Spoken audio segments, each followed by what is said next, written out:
ایک لڑکی اپنی لنگڑی ہونے پر بہت اداس رہتی تھی۔ وہ کہتی تھی کہ خدا نے مجھے آخر کیوں ایسا بنایا ہے۔ وہ جب دوسرے ٹھیک لوگوں کو دیکھتی تھی تو مایوس ہو جاتی تھی۔ ایک دن وہ اپنے معذوری پر رو رہی تھی کہ اس کی ماں آ گئی۔ اس کو پتہ چلا کہ اس کی بیٹی پھر اپنی معذوری پر رو رہی ہے، تو اس نے اپنی بیٹی کو ہاتھ سے پکڑا اور باہر لے جا کر اس کو 2 برتن دکھائے، جس کو اس نے لکڑی کے ایک مضبوط ڈنڈے کے ساتھ باندھے ہوئے تھے، جن میں وہ ہر روز پانی لاتی تھی۔ ان میں ایک برتن میں چھوٹا سا سوراخ تھا اور دوسرا بالکل ٹھیک تھا۔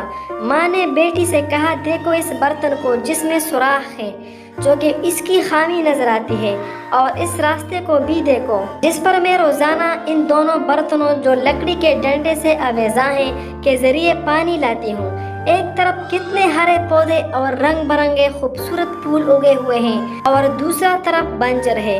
یہ صرف اس ٹیڑھے اور سوراخ والے برتن کی وجہ سے ہے، کیونکہ پانی لاتے وقت اس سے تھوڑا تھوڑا پانی بہتا ہے۔ خدا نے اس کی خامی اور کمزوری کے ذریعے کیسے دوسرے چیزوں کو فائدہ پہنچایا ہے، اسی طرح خدا ایک خاص مقصد کے لیے انسان کو بھی معذور بناتا ہے، لیکن دوسری طرف اس میں ایسے صفات بھی رکھتے ہیں جو ہر کسی میں نہیں ہوتے۔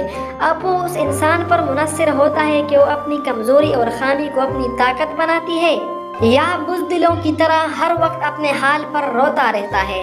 نتیجہ، خدا نے آپ کی خامیوں میں بڑے صفات رکھے ہیں، انہیں تلاش کریں اور اپنی کمزوری کو اپنا طاقت بنائیں۔